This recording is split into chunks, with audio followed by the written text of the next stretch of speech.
LuLaRoe stands for my three first granddaughters, Lucy, Lola, and Monroe, so LuLaRoe. As a little girl, I wanted to own a company. I wanted to own a clothing company just like that. I remember going to my mom and thinking, we have a school dance coming up and I really would like to make a dress.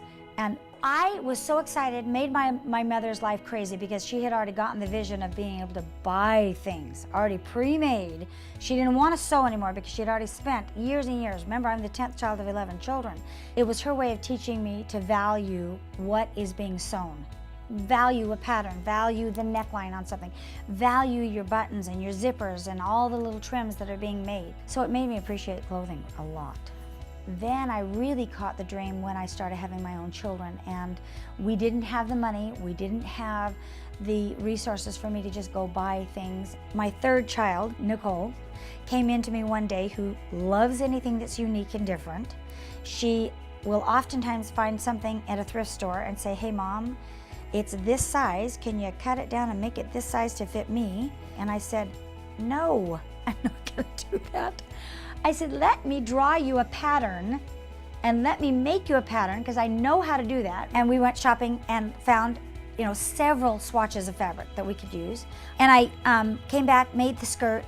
Well, of course, she bragged about it to all of her friends, posted it on Instagram, and now all of her friends were calling and asking, hey, I want a skirt. And it wasn't until I got 44 orders, when I counted up all the orders, I went, I'm in big trouble. That I do not want to cut 44 maxi skirts. I invested in fabric and I drove it to my sewer, and he cut it all out and everything. It's, okay, Dan, I've got 300 and something pieces ready for you. I had started collecting names, and there were probably a good 200 names. And I figured out that I could do 3 parties a day because I knew there was a need and there was a drive and there was excitement there. So I called him on the phone and I said, hey, I have got skirts. You've got to try them on. You're going to love them. And I've got probably 30 different fabrics. You're going to fall in love with these. And I booked a bunch of parties. And I remember selling 300 maxi skirts in 3 days.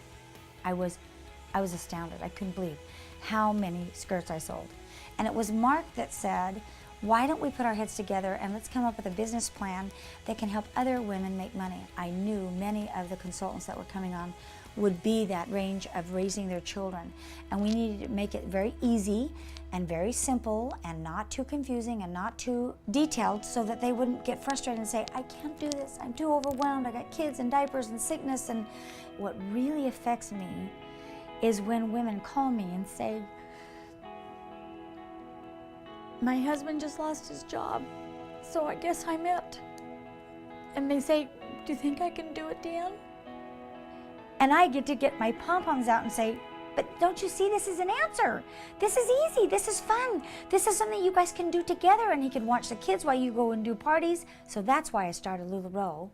I wanted to help other people succeed. We have an opportunity to be able to spread this love of these clothes that fit so nice and that the quality is so good and that it is simply comfortable. So I love the aspect of being my own boss. I love being able to choose my own time and let people know that, oh yes, I am successful. I am doing all the things I need to do, and you're a part of this. And look where it's gone. Look where it's grown. It's grown so huge.